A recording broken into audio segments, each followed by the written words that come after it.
Con su permiso, Presidenta. Compañeros y compañeras, vengo a esta tribuna para presentar la iniciativa de Ley General de Consulta a los Pueblos y Comunidades Indígenas. Como ustedes saben,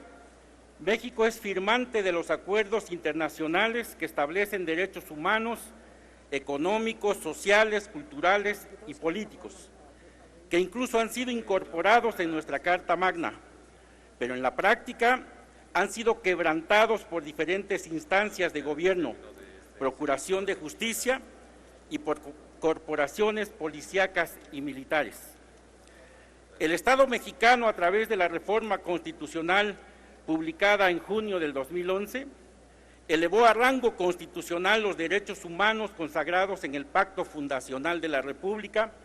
y en los tratados internacionales ratificados por nuestro país.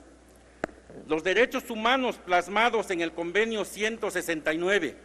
sobre pueblos indígenas y tribales en países independientes de la Organización Internacional del Trabajo ya son normas constitucionales, por lo que todas las autoridades de los tres órdenes de poder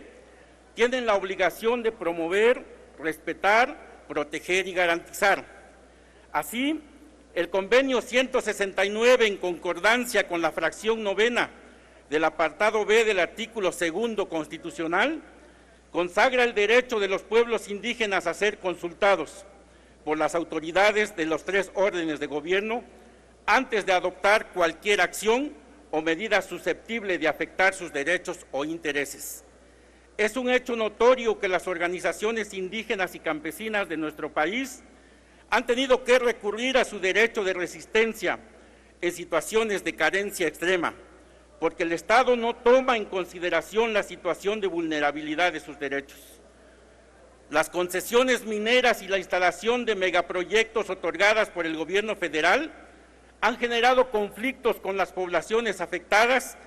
y se ha escalado la confrontación entre las comunidades indígenas con las empresas privadas nacionales y extranjeras interesadas en la explotación de los recursos ahí existentes. En esos casos, los gobiernos han optado por disolver las manifestaciones de inconformidad, reprimiendo y encarcelando a dirigentes sociales, evitando así construir un país con paz y justicia. Los sectores más desprotegidos han sido los pueblos y comunidades indígenas. Por ello, en el examen periódico universal del 2013, realizado por el Consejo de Derechos Humanos de la ONU, esta instancia recomendó al Estado y Gobierno mexicano realizar una ley de consulta para pueblos y comunidades indígenas, la cual, a la fecha, no se ha materializado, existiendo un incumplimiento del presidente de la República y demás representantes del Estado mexicano. La consulta previa es un derecho fundamental que tienen los pueblos indígenas. Cada vez que alguna autoridad de los tres órdenes de gobierno quiera tomar una decisión que pueda afectarles, o cuando se pretenda realizar proyectos, obras o actividades dentro de sus territorios que puedan perjudicarles directa o indirectamente. La propuesta de Ley General de Consulta a los Pueblos y Comunidades Indígenas tiene como objetivo principal reglamentar de manera clara y precisa el derecho a la consulta previa, libre e informada, de tal forma que los pueblos y comunidades indígenas, a través de un proceso transparente,